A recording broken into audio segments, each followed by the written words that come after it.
নমস্কার বন্ধুরা, আবার ফিরে এলাম আমার ইউটিউব চ্যানেল দেবালয়ে।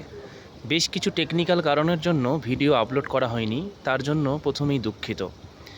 আমি একটি ভিডিও দিয়েছিলাম যেখানে বলেছিলাম যে গঙ্গা স্নানের মাহাত্ম্য, যে অনেকেই বলে গঙ্গা স্নান করে কি হবে, স্নান করলে তো শুধু শরীর ছোঁয়ে মনটা কি পবিত্র হয়। সঠিক কথা, যে স্নান করলে আমাদের শরীরটাই তো শুধু ধোয়, মন কি আর ধোয়। আসলে এটা জানতে গেলে আমাদের একটু বিজ্ঞানের দিকে তাকাতে হবে, কারণ আমাদের শরীরের 70% জল, এটা আমরা জানি।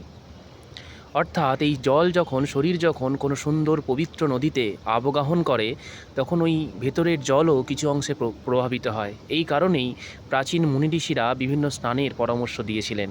কখনো গঙ্গা স্নান বলেছেন, কখনো সংক্রান্তি স্নান বলেছেন, এবং কখনো কখনো আমরা কিছুদিন আগেই হয়ে গেল কুম্ভ স্নান হয়ে গেল। অর্থাৎ এই স্নানগুলো করলে আমাদের শরীরের ভেতরের যে জল, সেই জল এক পবিত্র জলের সংস্পর্শে এসে শুদ্ধ হয়।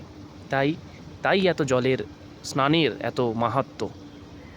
এছাড়াও জ্যোতিষে আমাদের যে প্রতিকারের 9টা স্তম্ভ আছে, সেখানে বলা হয়েছে স্নান, দান, ঔষধি, মন্ত্র, যন্ত্র, এই করে 9টা ভাগ আছে, যেখানে একটা ভাগ কিন্তু স্নান। অর্থাৎ স্নানের দ্বারাও বিভিন্নভাবে আমাদের গ্রহ প্রতিকার এবং আমাদের ভাগ্যের উদয় সম্ভব বিভিন্ন স্নানের দ্বারা।